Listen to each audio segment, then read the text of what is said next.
Good morning to all of you. Today I am going to start the new chapter, brief outline of important plant constituent. ठीक है, ये आपका chapter 4 है. Chapter 3 तक मैंने already पढ़ा दिया है. ठीक है, आज मैं चैप्टर 4 पढ़ाऊंगी, जिसमें किसके बारे में पढ़ाऊंगी? प्लांट कॉन्स्टिट्यूएंट के बारे में. तो देखेंगे प्लांट कॉन्स्टिट्यूएंट में सिलेबस में हमें क्या क्या पढ़ना है. ठीक है, पढ़ना है ब्रीफ आउटलाइन ऑफ अकरेंस, कहाँ पाया जाता है. ठीक है, डिस्ट्रीब्यूशन, किस किस पार्ट में कौन सा केमिकल कॉन्स्टेंट जो है डिस्ट्रीब्यूटेड है. आइसोलेशन, कैसे इसको हम लोग एक्सट्रैक्ट करके जिस केमिकल्स का हमें नीड है उसको हम कैसे सेपरेट आउट करते हैं. आइडेंटिफिकेशन टेस्ट, ठीक है, टेस्ट मैंने केमिकल्स वाले में पढ़ाया भी था. ठीक, therapeutic activity and pharmaceuticals applications. ठीक है, फार्मास्यूटिक्स में क्या रोल है प्लांट कॉन्स्टिट्यूएंट का. ठीक, तो कौन कौन सा प्लांट कॉन्स्टिट्यूएंट है? Alkaloids, terpenoids, glycosides, volatile oils, tannin and resins. ठीक,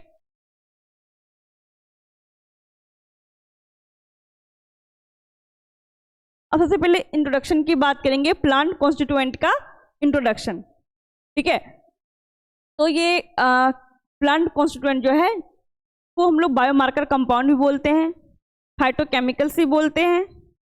ठीक, तो जो प्लांट से केमिकल्स हम लोग ऑब्टेन कर रहे हैं वो तो एक नेचुरल प्रोडक्ट है. ठीक है, वो एक केमिकल्स है. जो भी प्लांट कॉन्स्टिट्यूएंट है वो क्या है? एक तरह से केमिकल्स है, नेचुरली प्लांट में पाया जाता है, और उसका यूज करके हम लोग क्या करते हैं? मेडिसिन बनाते हैं. ठीक है, मेडिसिन डेवलप किया जाता है by using a plant constituent. ठीक है, जैसे न्यूट्रास्यूटिकल प्रोडक्ट्स मार्केट में आ रहा है अभी के डेट में. ठीक है, जैसे आयुर्वेदिक वाला हुआ, किससे बना होता है? प्लांट से बना होता है. हर्बल किससे हुआ? प्लांट से बना हुआ. ठीक, लेकिन natural product which are chemicals obtained from plants, natural product है प्लांट कॉन्स्टिट्यूएंट. ठीक है, और एक केमिकल से जो ऑब्टेन हम लोग कहाँ से करते हैं, कहाँ से प्राप्त करते हैं? इसको प्लांट से प्राप्त करते हैं. Play an important role in the development of new medicine. New medicine यदि डेवलप करते हैं उसमें बहुत बड़ा इसका रोल रहता है. ठीक है, हर प्लांट कॉन्स्टिट्यूएंट का अलग अलग रोल्स है. कोई डायबिटीज के लिए काम कर रहा है, कोई कैंसर के लिए काम कर रहा है. ठीक है, एंटी फंगल के लिए कोई काम कर रहा है, एंटी बैक्टीरियल के लिए कोई काम कर रहा है. जो प्लांट कॉन्स्टिट्यूएंट जिस डिजीज से फाइट कर रहा है उस कैटेगरी में रख के उससे हम लोग क्या करते हैं? न्यू मेडिसिन डेवलप कर देते हैं. Since plant contain many different types of chemicals compound, एक प्लांट में बहुत तरह का केमिकल्स कंपाउंड पाया जाता है. ठीक है, it is necessary to extract and isolate pure compound before studying their structure and biological activity. अब हमें किसी प्लांट कॉन्स्टिट्यूएंट के ऊपर हमें क्या करना है? एक्टिविटी परफॉर्म करना है. एक्टिविटी दैट मीन्स बोले तो हम लोग जैसे एंटी बैक्टीरियल हमें शो करना है. ठीक है, इस प्लांट में मतलब बैक्टीरिया को मारने की क्षमता है या नहीं. किसी प्लांट में जो केमिकल है वो केमिकल किसी बैक्टीरिया को मार रहा है कि नहीं. ठीक है, कोई फंगल डिजीज को ठीक कर रहा है कि नहीं. उससे पहले हमें क्या करना पड़ेगा? एक्टिविटी परफॉर्म करने से पहले हमें केमिकल्स को निकालना पड़ेगा प्लांट से. ठीक है, अब प्लांट में तो बहुत तरह का केमिकल्स है. जैसे अल्कलॉइड है तो अल्कलॉइड बहुत तरह का अल्कलॉइड्स होगा. तो हमें यदि किसी पार्टिकुलर अल्कलॉइड्स का काम है, ठीक है, उसको हमें अलग करना है तो क्या बोलेंगे? आइसोलेट करना. क्या बोलेंगे? आइसोलेट करना. ठीक है, जैसे मॉर्फिन हो गया, निकोटिन हो गया, क्विनिन हो गया, सब क्या अल्कलॉइड्स है. अब हमें मान लो बस मॉर्फिन का ही काम है तो बस हम क्या करेंगे? मॉर्फिन वाले को सेपरेट आउट करेंगे पूरे अल्कलॉइड्स में, पूरे केमिकल्स में से. तो वो क्या हो गया? आइसोलेशन. क्या हो गया? वो आइसोलेशन. अब बस हम प्लांट से केमिकल्स को निकाल रहे हैं, उसमें बहुत सारा मिक्सचर ऑफ कंपोनेंट प्रेजेंट है. दैट मीन्स वो क्या है? एक्सट्रैक्शन. ठीक है, डायरेक्ट एक्सट्रैक्शन पे भी हम परफॉर्म कर सकते हैं एक्टिविटी को, बट वो उतना परफेक्ट रिजल्ट हमें नहीं देगा. नहीं पता चलेगा ना कि मान लो एक हमारा केमिकल कांस्टेंट रखा हुआ है किसी भी जार में, तो उसमें बहुत सारा फाइटोकेमिकल्स प्रेजेंट है, ठीक है, अल्कलॉइड है, तो बहुत तरह का अल्कलॉइड प्रेजेंट है, उसमें फिनोलिक कंपाउंड भी कुछ अमाउंट में प्रेजेंट है, ठीक है, टेनिन्स भी प्रेजेंट है। तो अभी हमें ये चीज पता नहीं चलेगा कि कौन सा वाला प्लांट कांस्टेंट था जो एक्टिविटी परफॉर्म किया, मतलब शो किया, किसकी वजह से। वैसे एंटीबैक्टीरियल का ही बात करेंगे, बैक्टीरिया को किसने मारा, अल्कलॉइड की वजह से मारा कि फिनोलिक कंपाउंड की वजह से मारा, टेनिन की वजह से, तो हमें नहीं पता चल पाएगा। यदि हम उसको सेपरेट आउट कर लेंगे सबको, उसके बाद हम बायोलॉजिकल एक्टिविटी परफॉर्म करते हैं, हमें पता चल जाएगा ना किससे पहले मर रहा है ना। तो उसको क्या बोलते हैं हम लोग, आइसोलेट करना। इस हम लोग किसी पार्टिकुलर केमिकल कांस्टेंट को अलग करते हैं, ठीक है, तो उसको हम लोग क्या बोलते हैं, आइसोलेशन। और केमिकल कांस्टेंट को हम लोग निकालते हैं प्लांट से, तो क्या बोलेंगे, एक्सट्रैक्शन। क्या बोलेंगे उसको, एक्सट्रैक्शन। एक्सट्रैक्शन बहुत सारे प्रोसेस से हम लोग करते हैं, जैसे हो गया एक हमारा है सॉक्सलेट एपेरेटस के थ्रू, ठीक है, एक हो गया हमारा मैसरेशन, मतलब प्लांट को हम क्या करेंगे, जैसे बार्क का हमें काम या फ्लावर के ऊपर हमें काम करना है, फ्लावर से हमें केमिकल कांस्टेंट को निकालना है, तो फ्लावर को पहले क्या करेंगे, पानी में छोड़ देंगे 1 सप्ताह तक, ठीक है, जितना भी सोल्यूबल केमिकल प्रेजेंट होगा फ्लावर में वो क्या डिजोल्व हो जाएगा, कहाँ डिजोल्व हो जाएगा, पानी में। अब उस पानी से हम लोग क्या करेंगे, उसको फिर हम इवोपरेट करेंगे एंड जो केमिकल होगा उसको निकाल के फिर उसको हम क्या करेंगे, फर्दर स्टडीज करेंगे, बायोलॉजिकल एक्टिविटी परफॉर्म करेंगे। एक ऐसे भी हो गया, एक होता है सॉक्सलेट के थ्रू भी हम लोग करते हैं, पार्कुलेशन मेथड के थ्रू करते हैं, ठीक है, जिससे हमें ज़्यादा अमाउंट में केमिकल कांस्टेंट ऑब्टेन हो जाएगा, तो वो वाला प्रोसेस हम लोग क्या करते हैं, फॉलो करते हैं, वो वाला मेथड हम लोग अप्लाई कर लेते हैं, ठीक है। So it is necessary to extract and isolate pure compounds before studying their structure and biological activity. Structure हम लोग कैसे पता करें, जब तक हम केमिकल्स को प्लांट से निकालेंगे नहीं, ठीक है, तो हम उसका स्ट्रक्चर परफॉर्म कर सकते हैं, पता कर सकते हैं। अब GCMS के थ्रू ही, गैस क्रोमेटोग्राफी मास स्पेक्ट्रोस्कोपी होता है ना, GCMS, उसके थ्रू हमें स्ट्रक्चर पता चल जाता है किसी इस वाले एक्सट्रैक्ट में कौन कौन सा केमिकल्स प्रेजेंट है, ठीक है, उसका क्या मॉलिक्यूलर वेट है, उसका क्या स्ट्रक्चर होगा, हमें पता चल जाएगा। लेकिन पता यदि हम जब तक उसको एक्सट्रैक्ट नहीं देंगे उस इक्विपमेंट में, तो वो इक्विपमेंट हमें कैसे बताएगा, नहीं बताएगा। तो सबसे पहला काम क्या है, प्लांट से क्या करना, एक्सट्रैक्ट करना, ठीक है, केमिकल कंपोनेंट को, देन हम उसका स्ट्रक्चर पढ़ेंगे या फिर बायोलॉजिकल एक्टिविटी परफॉर्म करेंगे, ठीक। In recent years new method and technologies have been developed to make the extraction, isolation and identification of these plant chemical faster and more efficient. अब जो रिसेंट ईयर है, new method और technology आ रहा है, ठीक है, कैसे हम लोग फास्ट और क्विक क्या कर सकते हैं, एक्सट्रैक्ट कर सकते हैं, उस पर हम लोग फर्दर स्टडीज कर सकते हैं। In phytochemistry extraction is the first and most important step. Extraction क्या है, प्लांट से केमिकल्स को निकालना, उसको क्या बोलेंगे, एक्सट्रैक्शन, ठीक है, वो क्या सबसे पहला स्टेप है और बहुत इंपॉर्टेंट स्टेप है। जब तक हम फर्स्ट स्टेप करेंगे, सेकंड स्टेप पे हम नहीं जा सकते डायरेक्ट, ठीक है। Phytochemistry the study of chemicals from plant. Phytochemistry का मतलब क्या होता है, जो प्लांट में केमिकल्स प्रेजेंट है उसके बारे में स्टडी करना, ठीक है, उसका हम लोग स्टडी करते हैं। प्लांट केमिकल्स का जो स्टडी करते हैं उसको क्या बोलते हैं हम लोग, फाइटोकेमिस्ट्री, ठीक है। फाइटोकेमिस्ट्री में extraction is the first and most important step. It helps to separate the useful chemical substance from the plant material. अब प्लांट में बहुत तरह का केमिकल्स प्रेजेंट है, ठीक है, अननेसेसरी चीजें भी होगा, उससे क्या करते हैं हम लोग, केमिकल्स को निकाल देते हैं, रेस्ट ऑफ पार्ट को हम लोग क्या करते हैं, डिस्कार्ड कर देते हैं। जिससे हम लोग किसी पत्ते पे काम करें तो क्या करेंगे, पत्ते से केमिकल्स को निचोड़ लेंगे, निकाल लेंगे एंड जो बचा हुआ रेस्ट रहेगा उसको डिस्कार्ड कर देंगे, ठीक है, फेंक देंगे। The main aim of extraction is to collect as much of the desired compounds as possible while avoiding unwanted material. Extraction का क्या मेन रोल है, मेन गोल क्या है इसका? इसका मेन गोल है हम लोग क्या करें, डिजायर कंपाउंड्स को एक्सट्रैक्ट करें, निकाल लें, जिसका हमें नीड है, ठीक है, उसको क्या करेंगे हम लोग, निकाल लेंगे जितना हो सके, ठीक है, और अनवांटेड मटेरियल्स को अवॉइड करके, ठीक है, अनवांटेड जिसका हमें यूज नहीं इसको हम क्यों उसको आगे के लिए प्रोसीड करेंगे, ठीक है। तो एक्सट्रैक्शन का मेन गोल क्या है, केमिकल्स को, डिजायर केमिकल कंपोनेंट को प्लांट से निकालना, सेपरेट आउट करना, ठीक है। Because plant based chemicals are very useful in our daily life. जो प्लांट बेस्ड केमिकल्स रहता है उसका हमारी डेली लाइफ में बहुत यूज, ठीक है। Some important plant tribe medicines can be study for their therapeutic value. बहुत सारा ऐसा जो प्लांट ट्राइब हमारा मेडिसिन्स है, और अधिकतर अभी के टाइम में लोग न्यूट्रास्यूटिकल प्रोडक्ट को ज़्यादा भाग रहे हैं, मतलब जो प्लांट से बोलता है ना कि ये प्लांट का हर्बल है, ठीक है, कंपेयर टू द सिंथेटिक या फिर एलोपैथ वाले जो ड्रग हमारे होते हैं, लोग उसको खरीदने से बचते हैं, ठीक है। पहले के लोग भी क्या करते थे, जड़ी बूटी पे जड़ी बूटी से अपना इलाज करवाते थे, ठीक है। फिर लोग किसकी ओर भागे, जो क्विक एक्शन दे रहा है एलोपैथ की ओर।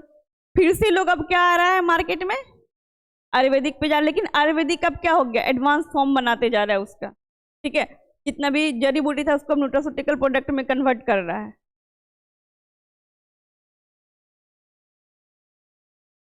Following are the few phytopharmaceuticals of therapeutic importance that can be studied। अब देखो कौन कौन सा फाइटो केमिकल्स है जो हम लोग को पढ़ना है, जिसको हम लोग प्लांट कॉन्स्टिट्यूएंट भी बोलते हैं। पहला है अल्कलॉइड्स, क्या है, अल्कलॉइड्स, ठीक है। दूसरा क्या है, ग्लाइकोसाइड। ग्लाइकोसाइड जरूरी नहीं कि बस एक प्लांट का मैंने यहाँ पे लगा एक ही प्लांट, ग्लाइकोसाइड बहुत सारे प्लांट में पाया जाता है, ठीक है।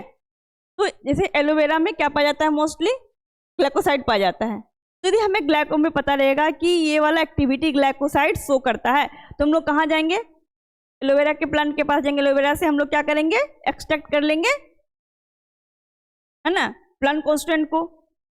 अब देखेंगे उसमें कौन कौन सा ग्लाइकोसाइड्स है।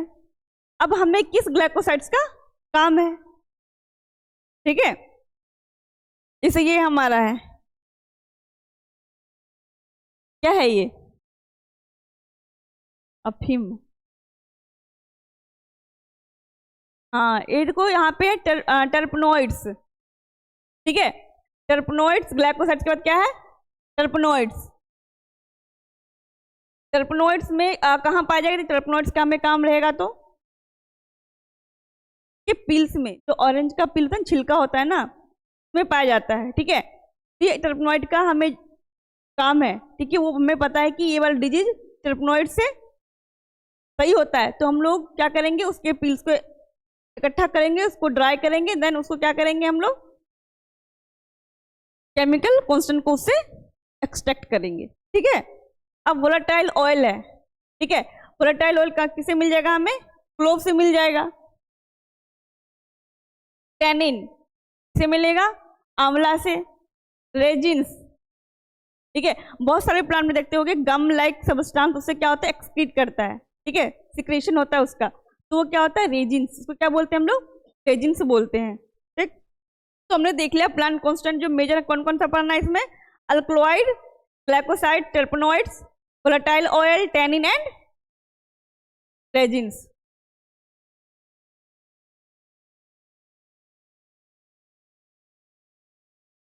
अब हम लोग देखेंगे अल्कलॉइड्स के बारे में, ठीक है। पहला कौन सा था हमारा, अल्कलॉइड्स था। तो आज हम लोग अल्कलॉइड्स का इंट्रोडक्शन देख लेते हैं। इंट्रोडक्शन ऑफ अल्कलॉइड्स, डेफिनेशन की बात करेंगे हम लोग, तो देखेंगे alkaloids may be defined as a class of naturally occurring organic compound mostly of plant origin and basic in nature, ठीक है। अल्कलॉइड्स क्या है, नेचुरली प्लांट रिप्रेजेंट होता है, ठीक है, इसलिए बोल रहा है नेचुरली अकरिंग है, ठीक है। ये क्या है, ऑर्गेनिक कंपाउंड है, मोस्टली कहाँ से पाया जाता है, ये हमें कहाँ मिलता है, प्लांट से ओरिजिन होता है ये। और ये कैसा इसका नेचर रहता है, बेसिक इन नेचर, कैसा इसका नेचर होगा, बेसिक नेचर होगा, and contain at least one nitrogen atom in their heterocyclic nucleus. का केमिकल स्ट्रक्चर रहेगा उसमें कम से कम एक नाइट्रोजन ग्रुप, उसमें नाइट्रोजन सॉरी ग्रुप नहीं, एक नाइट्रोजन उसमें क्या होगा, प्रेजेंट रहेगा। ठीक है, हाइड्रोसाइक्लिक रिंग में। ठीक, the term alkaloid was coined by Meissner, a German pharmacist. Alkaloid term किसने दिया था, मेसनर ने दिया था। वो कौन था, जर्मन फार्मासिस्ट था। कब दिया था इन्होंने, 1819 में दिया था। ठीक है, this group also includes some related compounds that may be neutral or slightly acidic in nature। Mostly क्या होता है इसमें बेसिक नेचर होता है, लेकिन कुछ कुछ इन्होंने बताया था कि कुछ कुछ ऐसा कंपाउंड है जो न्यूट्रल है। ठीक है ना, एसिड का है, एसिडिक नेचर का है ना, बेसिक नेचर का है। ठीक है, कुछ ऐसा है कि स्लाइटली एसिडिक नेचर का है। ठीक है, alkaloid show a wide range of important effect on human and other animal. Alkaloids का बहुत सारा यूज है। ठीक है, बहुत ज़्यादा इंपॉर्टेंस है ह्यूमन लाइफ में as well as other animals के लिए भी।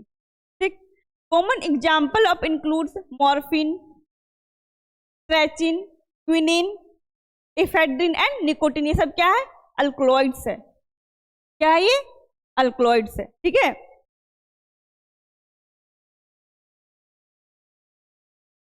Alkaloids have flowing properties. क्या क्या प्रॉपर्टीज अल्कलॉइड में पाया जाएगा, तो पहला है they are basic in nature. कैसा रहेगा, बेसिक इन नेचर, लेकिन कुछ कुछ ऐसा होता है जो स्लाइटली एसिडिक भी होता है एंड न्यूट्रल भी होता है। ठीक है, they have physiological action, some are extremely poisonous. Physiological action होता है, कुछ कुछ जो है पॉइजनस भी होता है। ठीक है, ऐसा नहीं कि कोई हमें अल्कलॉइड से पता चला कि अल्कलॉइड इस ठीक है तो अपने मन से हम किसी भी अल्कलॉइड्स को ले लें। ठीक है, वो हमारे लिए पॉइजनस भी साबित हो सकता है। ठीक है, they are mostly colourless crystalline solid. Mostly जो होता है, मैक्सिमम क्या होता है, कलरलेस होता है, इसमें कोई कलर नहीं होता है। ठीक है, और कैसा रहता है उसका शेप, क्रिस्टलाइन सॉलिड होता है। ठीक है, जिसका शेप साइज फिक्स रहता है। ठीक, they are insoluble in water but soluble in organic solvent. अब जितना भी अल्कलॉइड है वो क्या होता है, इनसॉल्युबल होता है किसमें, वाटर में। सॉल्युबल किसमें होता है, ऑर्गेनिक सॉल्वेंट में। अब देखो यहाँ पे यदि हमें बोला गया कि अल्कलॉइड को हमें एक्सट्रैक्ट करना है, ठीक है, तो हमें कौन सा सॉल्वेंट वहाँ यूज करना पड़ेगा, इसमें हम उसको डिजोल्व करेंगे। मान लो कि हमें बोला गया कि इसके केमिकल्स को किसी में डुबा के रखो, उसमें क्या होगा, वो सॉल्युबल हो जाएगा। ठीक है, अल्कलॉइड, तो हम लोग वहाँ पे वाटर को अवॉइड करेंगे, नहीं लेंगे वाटर को, क्योंकि यदि हम वाटर से एक्सट्रैक्शन लगा देंगे, बचला सारा केमिकल अल्कलॉइड को छोड़ के सारा आ गया, अल्कलॉइड ही नहीं आया। ठीक है, तो हम कभी भी पानी के साथ इसको क्या करेंगे, एक्सट्रैक्शन नहीं करेंगे। ठीक है, ऐसा नहीं। और जैसे कि हमने क्या किया, कोई बीकर ले लिया। ठीक है, बीकर में हमने कोई ऑर्गेनिक सॉल्वेंट को फिल कर दिया, अल्कोहल सी होगी। ठीक है, उसको हमने फिल कर दिया, उसमें हमने सारा बाहर का प्लांट है उसका फ्लावर, ठीक है, उसमें क्या पाया जाता है, अल्कलॉइड पाया जाता है। ठीक, तो उसको हमने क्या किया, उसमें रख दिया 1 सप्ताह के लिए, 4 दिन के लिए, 5 दिन के लिए, जितना भी अल्कलॉइड होगा, ऑर्गेनिक सॉल्वेंट होगा, तो उसमें डिजॉल्व हो जाएगा। बस अल्कलॉइड ही नहीं, उसके साथ साथ कुछ कुछ ऐसा कंपाउंड्स है जो अदर देन अल्कलॉइड जो है केमिकल कॉन्स्टेंट, वो भी डिजॉल्व हो जाएगा। लेकिन हमें जिसकी नीड रहेगी, हमें उसको क्या करेंगे, तो आइसोलेट कर लेंगे। ठीक है, उस कंपाउंड, लेकिन हम वाटर के साथ नहीं करेंगे।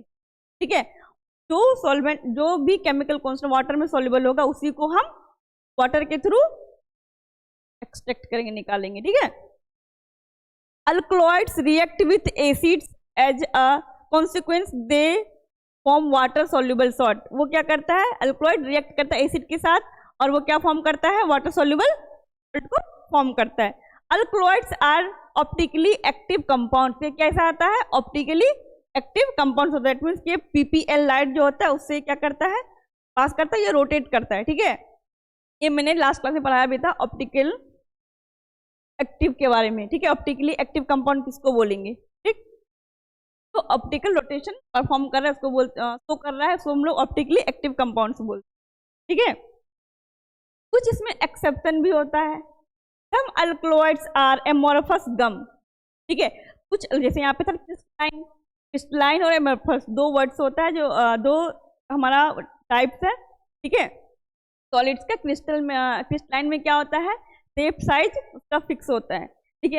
एमोर्फस में क्या होता है, इरेगुलर होता है, उसका कोई फिक्स शेप साइज नहीं होता है।